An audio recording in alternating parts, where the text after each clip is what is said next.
Историята започва в малък град, където главната героиня Мария живее от ранно детство.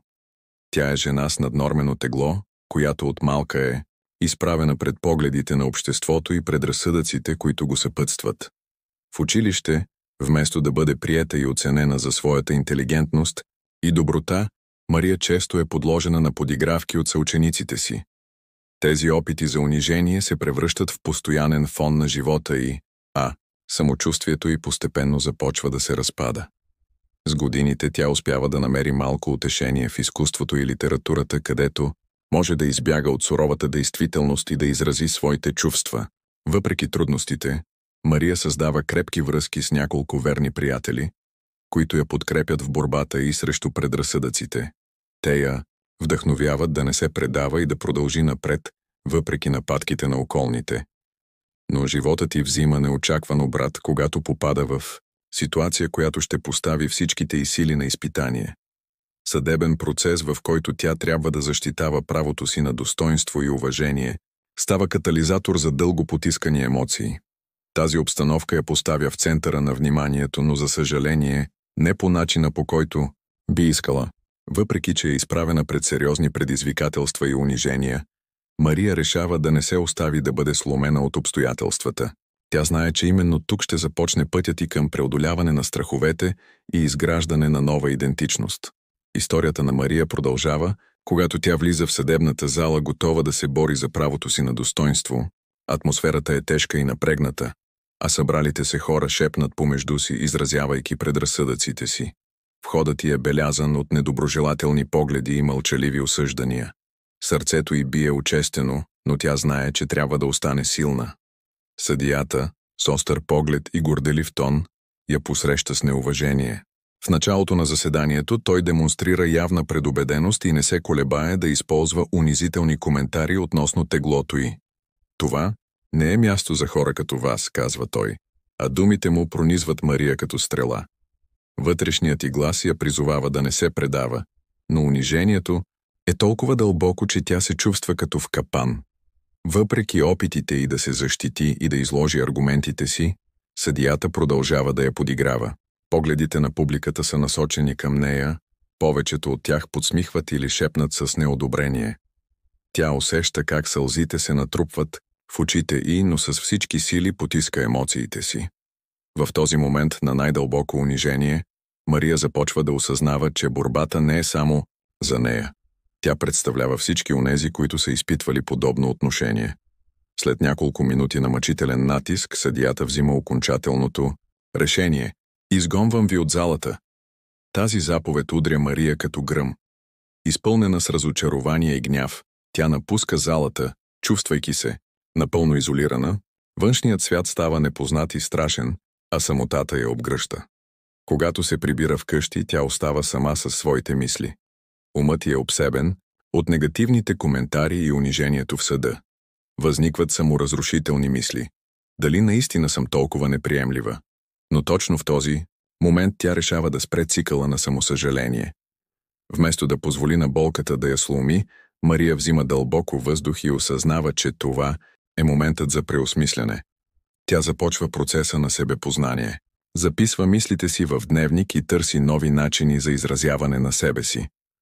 Постепенно намира подкрепа сред нови социални кръгове, където хората я приемат такава каквато е, със всичките й недостатъци и уникалност. Тези нови връзки й дават сила да трансформира болката в мотивация за действие. Въпреки че пътят й е труден и изпълнен с предизвикателства, Мария започва да изгражда нова идентичност. Тя решава да стане активистка за правата на хората с наднормено тегло и започва да участва в обществени инициативи. Чрез публични изказвания и лични истории, тя вдъхновява другите да се борят срещу предразсъдъците. Тази част от нейното пътуване е ключова. Чрез усилията си Мария не само че укрепва собственото си достоинство, но става символ на устойчивост за мнозина. Тя разбира, че всеки човек има правото да бъде оценяван по своите качества и личност, а не по външния вид. Нейната история продължава да вдъхновява много хора около нея. Един истински пример за преодоляване на трудностите и трансформация през собствената борба. Историята на Мария достига своята кулминация, когато тя получава покана да говори на важна конференция за правата на хората с наднормено тегло. Вълнението и тревогата я завладяват, но тя знае, че това е шанс да сподели своя опит и да вдъхнови другите. На сцената, пред многобройната аудитория, Мария се изправя с увереност, осъзнавайки, че всяка дума може да направи разлика. Започва да разказва за своето пътуване, за болката от унижението в съда, за моментите на съмнение и самосъжаление, но и за силата, която е намерила в себе си. Споделя как е преобразувала страха в мотивация и как новите приятели и подкрепата от общността са я направили по-силна. С всяка изминала минута тя усеща как страховете й отстъпват място на увереността. Публиката е захласната. Нейните искрени думи резонират с много от присъстващите, които също са изпитвали подобни предразсъдъци и дискриминация. В този момент Мария не просто говори, тя вдъхновява промяна. Чувства силата на своя глас и знае, че не е сама в тази борба. След края на речта си тя получава бурни аплодисменти. Хората я поздравяват, споделят свои истории и благодарят за смелостта й. Тази подкрепа я кара да осъзнае колко е важна нейната мисия, не само да защитава себе си, а и да бъде глас за всички онези, които все още се борят с предразсъдъците.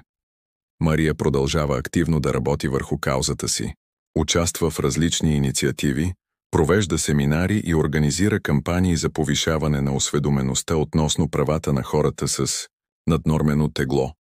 Нейната история става известна в обществото и вдъхновява много хора по целия свят. С времето Мария не само че възстановява собственото си достоинство, но става символ на надежда и сила за мнозина. Тя знае, че борбата срещу предразсъдъците е дълга и трудна, но е готова да продължи напред. С всяка стъпка напред тя доказва, че истинската стойност идва отвътре и че всеки човек заслужава уважение независимо от външния вид. Тази история не е просто разказ за страдание. Тя е свидетелство за трансформация и упоритост.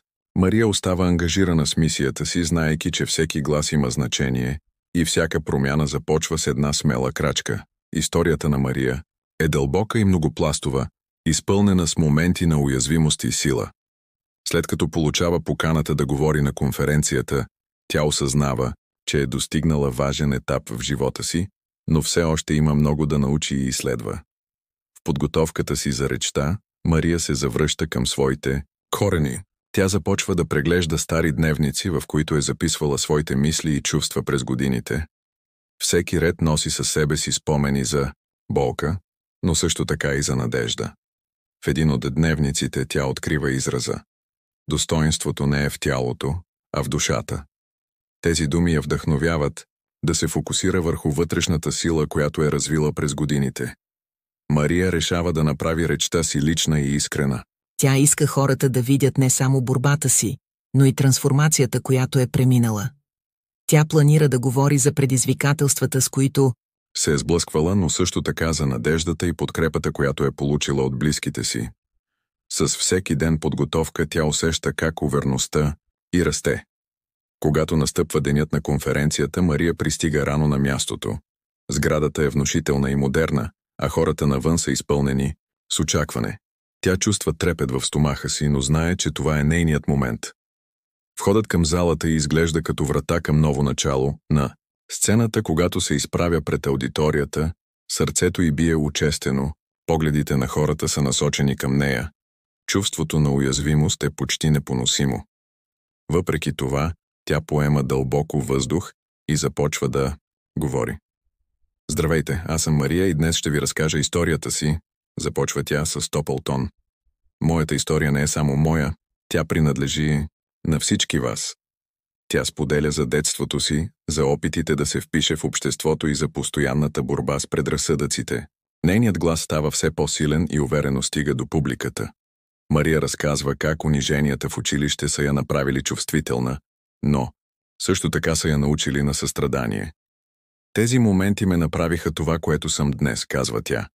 "Научих се да виждам красотата в различията." Хората в залата започват да кимат одобрително. Те усещат искреността в думите й. По време на речта си Мария споделя за важността на общността и връзките между хората. "Силата идва от подкрепата на другите", обяснява тя.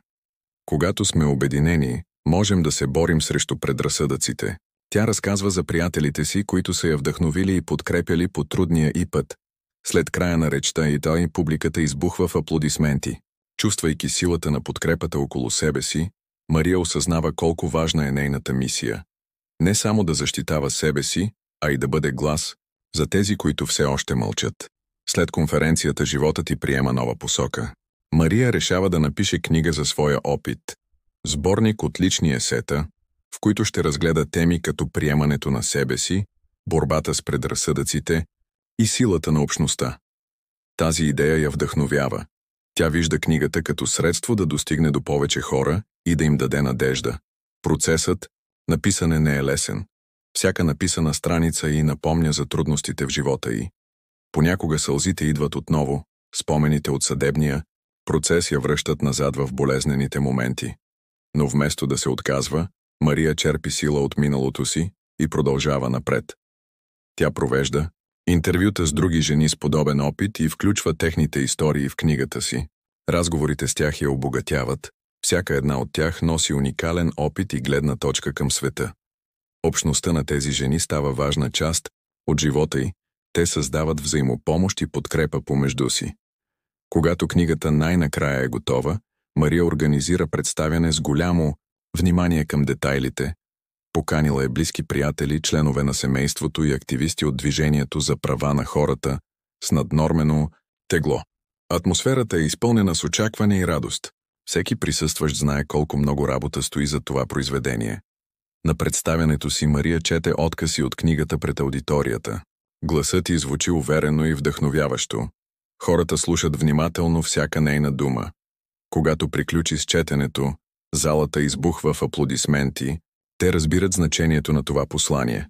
След представянето й идват множество хора с благодарности и споделени истории. Те искат автографи и искат да чуят още от нейния опит.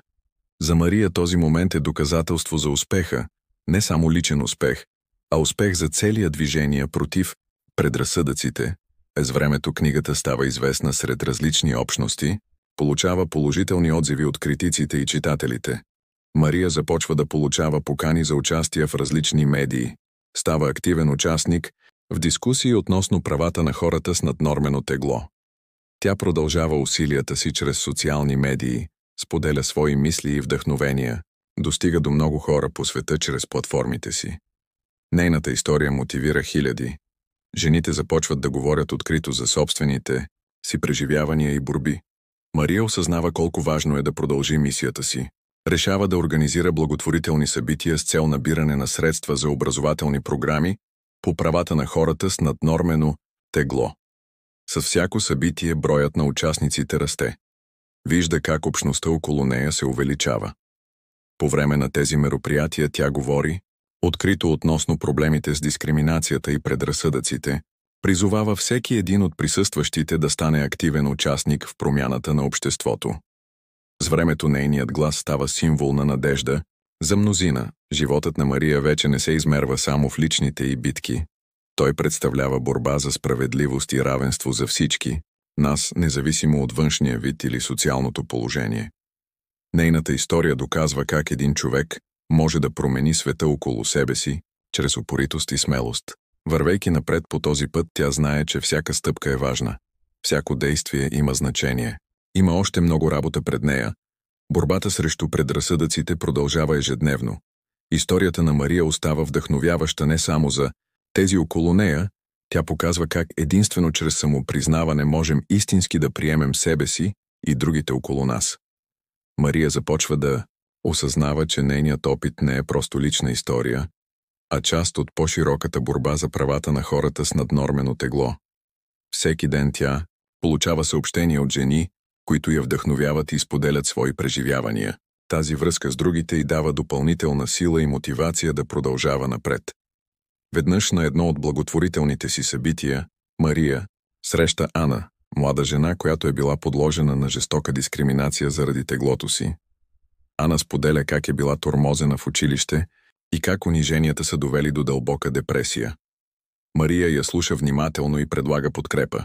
С времето двете стават близки приятелки и започват да работят заедно по различни инициативи, насочени към повишаване на осведомеността относно правата на хората с наднормено тегло.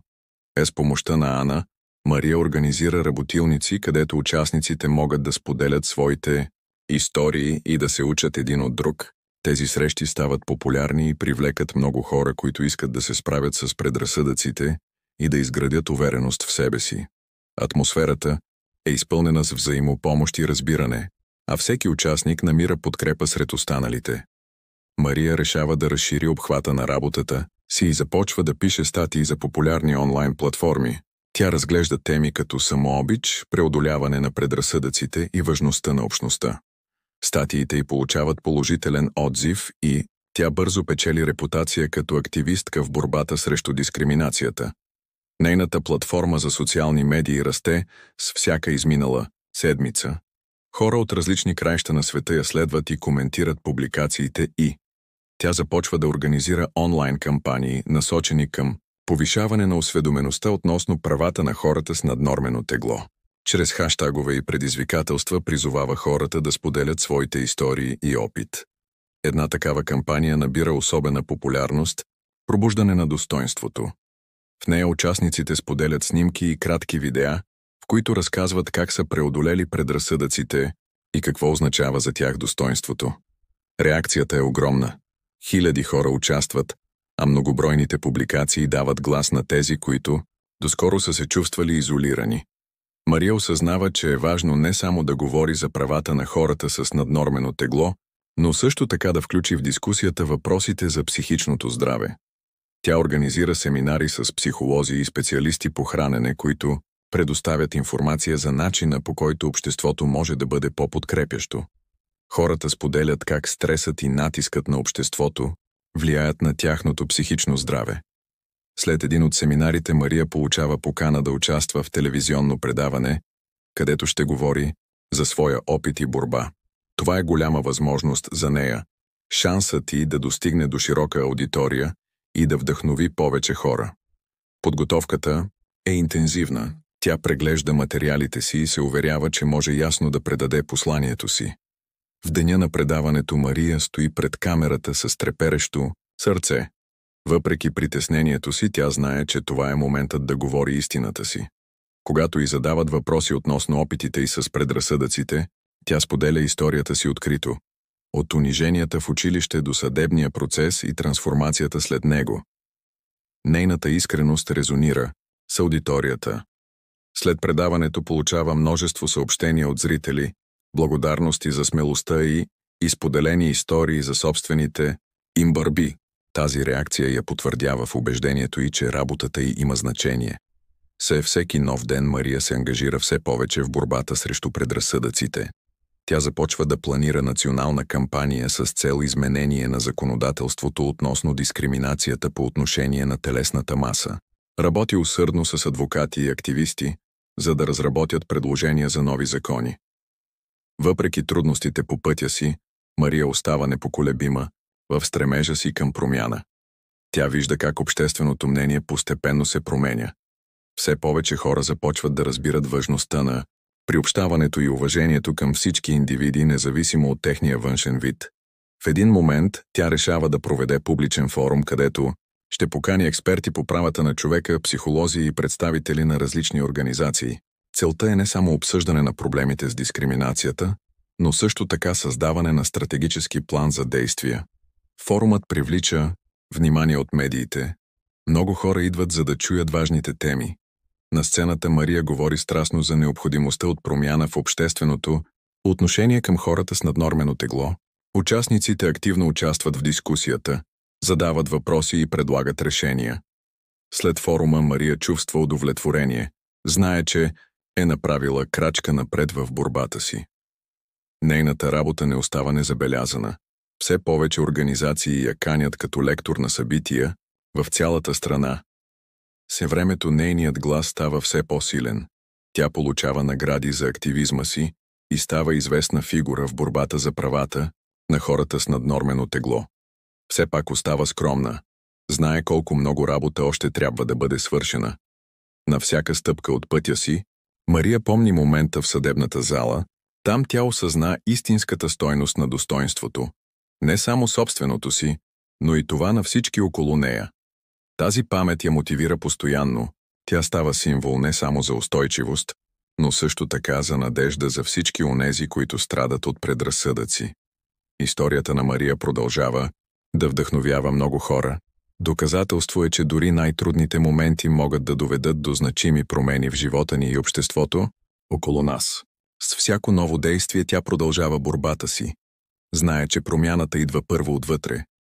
Тази история не завършва тук, тя е само началото на нова глава в живота й, пълна с смелост, упоритост и желание за справедливост. Мария остава ангажирана с мисията си, уверена е, че всеки човек заслужава уважение независимо от външния вид или социалното положение. Тази история напомня на всички нас колко важно е да приемаме себе си такива каквито сме. Уникални личности със собствена стойност. Спомняме си думите й: "Достойнството не е в тялото, а в душата." Историята на Мария продължава да се развива, когато тя решава да организира поредица от уъркшопи, насочени към младежи, които също страдат от предразсъдъци и самоусъмнение. Тези сесии целят не само да предоставят информация относно правата на хората с наднормено тегло, но и да създадат пространство за взаимопомощ и подкрепа. Първият уъркшоп, който организира, е посветен на темата самообичане. В него участниците имат възможността да споделят своите лични истории и да обсъждат как обществото влияе на самооценката им. Мария е вдъхновена от искреността на младите хора и решава да включи различни упражнения за укрепване на самочувствието. Тя предлага медитации и творчески дейности, които помагат на участниците да изразят себе си. С времето уъркшопите привлекат все повече млади хора. Те започват да се събират редовно, като създават нова общност, основана на подкрепа и разбиране. Някои от участниците дори предлагат свои идеи за теми, които искат да обсъдят, от психичното здраве до социалните медии и техния ефект върху самооценката. Мария осъзнава, че това е много повече от просто поредица от уъркшопи. Тя е създала безопасно пространство, в което младежите могат да бъдат себе си без страх от осъждане. В рамките на тези срещи те учат как да се справят с стреса и тревожността, като споделят опит и подкрепят един друг. Един ден по време на един от уъркшопите, Мария получава неочаквана изненада. Един от участниците, младо момче на име Стефан, решава да сподели своята история. Той разказва как е бил подложен на тормоз в училище заради теглото си и как това е довело до дълбока депресия. Неговото откритие вдъхновява останалите участници да говорят за собствените си преживявания.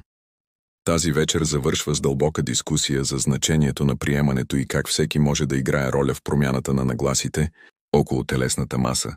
Участниците напускат срещата с нова надежда и желание да се борят срещу предразсъдъците. След успеха на уъркшопите, Мария решава да стартира онлайн платформа, където младежите могат да обменят идеи и опит.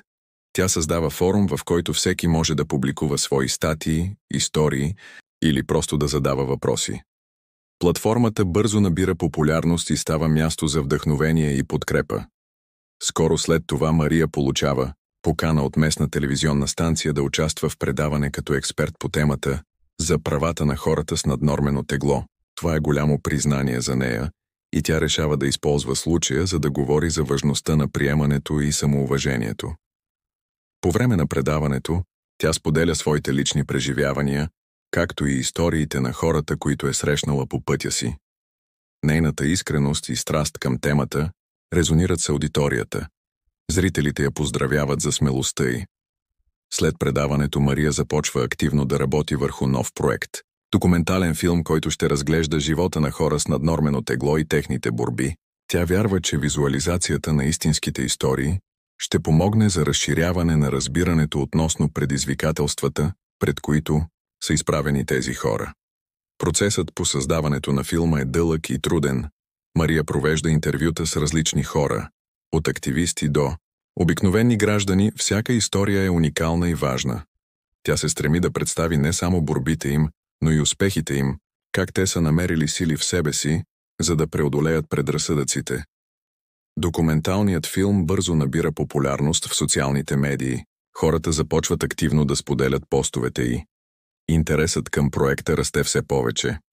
На финалната премиера присъстват много личности, от обществото, активисти, журналисти и обикновени зрители.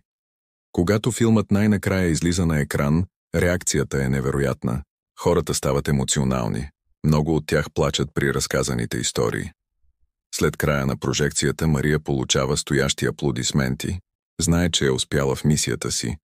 С времето документалният филм започва да се показва в различни фестивали по целия свят.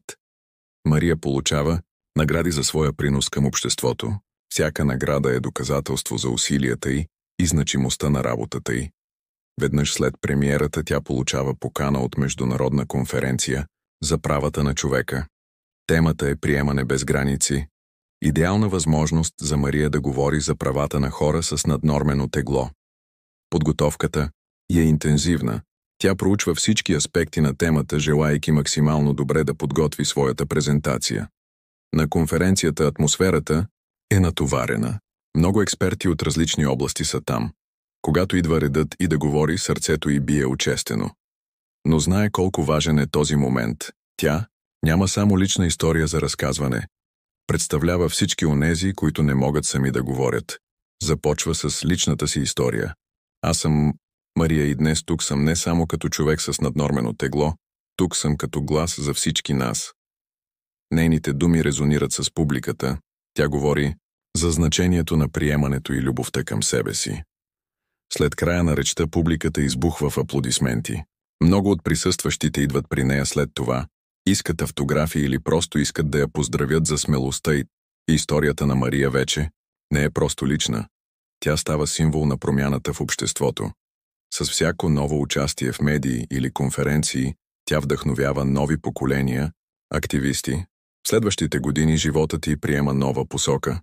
Нейният глас вече се чува не само в България, той достига до хора по целия свят чрез онлайн платформи и социални медии. Мария остава ангажирана със своята мисия. Тя вярва дълбоко в нуждата от равенство и справедливост за всички хора, независимо от тяхното тегло или външен вид. Тя знае, че борбата няма край. Винаги ще има нови предизвикателства пред нея. Но с всяка крачка напред тя показва как един човек може да направи разлика. Чрез упоритост и смелост всеки може да постигне желаното приемане и уважение в обществото. Историята на Мария остава вдъхновяваща не само за хора около нея. Тя напомня колко важно е всеки ден да приемаме себе си такива каквито сме. Уникални личности със собствени стойности и качества. Историята на Мария е не само разказ за лична борба, но и вдъхновение за всички нас да се изправим срещу предразсъдъците и да приемем себе си. Чрез своите действия и усилия тя доказва, че всяка индивидуалност носи стойност и право на уважение. Нейният път е изпълнен с трудности, но именно тези предизвикателства я водят към трансформация и служат като светлина за другите, които също се борят с социалните стереотипи. Възходът и от унижението до активизма е пример за това как един човек може да повлияе на общественото съзнание и да създаде пространство за промяна, което вдъхновява поколения напред. Мария остава символ на надежда и устойчивост, напомняйки ни, че всеки има силата да се бори за собственото си достоинство и правата на другите.